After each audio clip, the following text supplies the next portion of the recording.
ওই সুযোগটা দিব কেন? পরকিয়া করার যে সে আমাকে স্পেস দিবে কেন আর আমি তাকে স্পেস? আলো ফর্সা এগুলো হচ্ছে কি সবাই তো আল্লাহর তৈরি। মানুষ কখনো অসুন্দর। দর্শক আসসালামু আলাইকুম, জীবন গল্প আপনাদের স্বাগতম। প্রতিটি মানুষেরই জীবন গল্প থাকে, তারই ধারাবাহিকতায় আজকে এসেছি আপনাদের এক সুন্দর এক কিউট আপু, তার জীবনের গল্প আমি শুনবো এবং আপনাদেরকে শোনাবো। তো বরাবরের মতো আমি বলবো কেউ ভিডিওটা স্কিপ করবেন না, পুরো ভিডিও দেখার আমন্ত্রণ রইল। তো কথা না বেরিয়ে সরাসরি আপুর কাছে চলে যাই। আপু আসসালামু আলাইকুম। ওয়ালাইকুম আসসালাম ভাইয়া। আপু কেমন আছেন? আলহামদুলিল্লাহ ভালো আছি, আপনি কেমন আছেন? জি আলহামদুলিল্লাহ আপু ভালো আছি। আপু আপনার নাম কি? আমার নাম অনন্যা। অনন্যা। জি। আপু আপনার হোম ডিস্ট্রিক্ট কোথায়? সিরাজগঞ্জ। সিরাজগঞ্জ। জি। আপু আপনার এজ কত বর্তমান? এখন 25। 25। ফ্যামিলিতে কে কে আছে?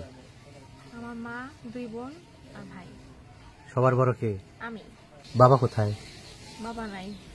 বাবার কি হয়েছে? বাবা মারা গেছে। মারা গিয়েছে? জি। কত বছর আগে?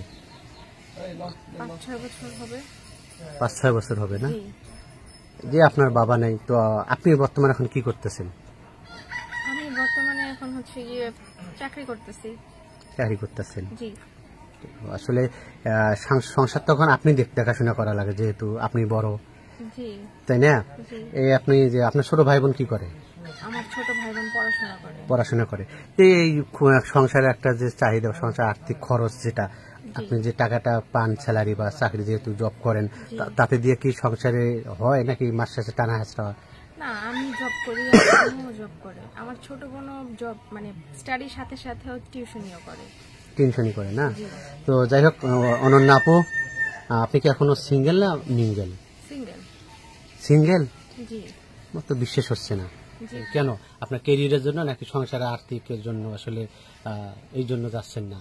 সবকিছু মিলে ওইরকম হয়তো কাউকে পাই নাই, তার জন্য সিঙ্গেল আছি। কি রকম চাচ্ছেন আপনি ছেলে? যে এরকম একটা ছেলে হলে তাকে আমি লাইফ পার্টনার করতাম বা তার ক্রাশ আমি করতাম, তার বাহ্যিক সৌন্দর্য নাকি টাকা পয়সার দিক দিয়ে চাচ্ছেন? না, অমন কিছু না, বাট আমি চাই যে আমি যাকে ভালোবাসবো ও অ্যাটলিস্ট ভালো কিছু না হোক, মানে রেসপেক্ট করে যেতে সবাইকে, বড় হোক ছোট হোক, রেসপেক্ট দিয়ে যেতে কথা বলতে পারে সবার সাথে।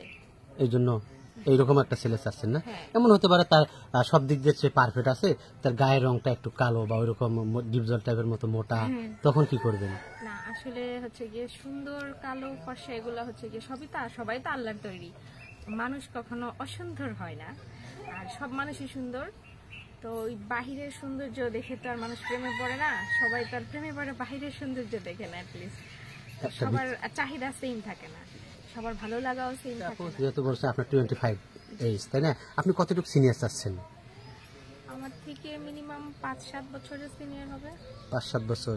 তো 5 বছর হলে দেখা যায় 30 বা 35 এরকম। তো 30-35 বছর কিন্তু কেউ এখন সিঙ্গেল থাকে না, কোনো ভাই, কোনো ছেলে। আল্লাহর দুনিয়াতে সবাইরে আল্লাহ জোড়া জোড়াই সৃষ্টি করছে। আর একটা কথা, যেহেতু আপনি ভালোবেসে বিয়ে করবেন, আসলে বিয়ে করার পর হানিমুনে কোথায় যাওয়ার প্ল্যানিং? অমন কোনো কিছু এখনো প্ল্যানিং হয়নি। যখন বিয়ে হবে তখন হাজবেন্ডের সাথে মিলে হয়তো প্ল্যানও হয়ে যাবে। প্ল্যানিং হয়ে যাবে না? হ্যাঁ। আচ্ছা, শ্বশুর শাশুড়ি কিভাবে রেসপেক্ট করবেন? কতটুকু আদর স্নেহ করেন, ভালোবাসবেন?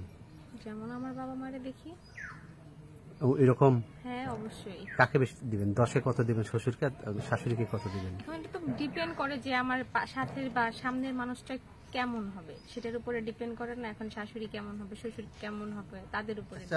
অনন্যা আপু, আরেকটা কথা, আপনি তো মুসলিম, তাই না? আপনি নামাজ কালাম পড়েন? জি। 5 ওয়াক্ত পড়া হয়? 5 ওয়াক্ত না পড়লে যতটুকু সময় ফ্রি পাই চেষ্টা করি পড়ার। কোরআন শরীফ? হ্যাঁ, কোরআন শরীফ পড়ি। আচ্ছা অনন্যা আপু, এমনও হতে পারে আপনার ভিডিও দেখে কোনো ভাই, বাংলাদেশ হোক বিদেশ থেকে হোক, যদি বলে যে অনন্যাকে আমি বিয়ে করে পর্দা করতে হবে, তখন কি করবেন? পর্দা করা তো আমাদের ধর্মে এমনিতেও জায়েজ। এখানে তো এখন তো দেখি যে পরকীয়াটা খুব ডেঞ্জারাস, একটা ক্যান্সার রোগের মতো। আমি ওই সুযোগটা দিব কেন? পরকিয়া করার যে সে আমাকে স্পেস দিবে কেন আর আমি তাকে স্পেস দিব কেন? আশেপাশে দুষ্ট দেবরেরা থাকে না বা এখন হচ্ছে গিয়ে যদি আমরা দুইজন দুইজনের প্রতি ঠিক থাকি, দুইজন দুইজনের প্রপার টাইম দিচ্ছি, দুইজন দুইজনের সাথে সবকিছু ঠিক আছে, তাহলে পরকিয়া করার তো প্রশ্নই আসে না। তাই হ্যাঁ। সুন্দর একটা কথা বলছে। আসলে স্বামী স্ত্রীর সম্পর্কটা হচ্ছে মধুর সম্পর্ক। শুধু কাছে থাকলে যে সম্পর্ক হবে আর দূরে থাকলে সম্পর্ক হবে না তা না। যদি মন থাকে, ভালোবাসা থাকে, দূরে থাকলেও কিন্তু ভালোবাসা থাকে, তাই না আপু? অবশ্যই দূরে থাকলে একটু মনে করেন ডিস্টেন্সটা থাকে, তো সবাই সেই সবকিছু মেনটেন করে থাকতে পারে। জি, আচ্ছা অনন্যা আপু, যেটা বলছিলাম যেহেতু আপনি তো এখন সিঙ্গেল আছেন, বিয়ে করবেন, ভালোবাসবেন, তো বিয়ে থেকে আমাদের ইনভাইট করবেন।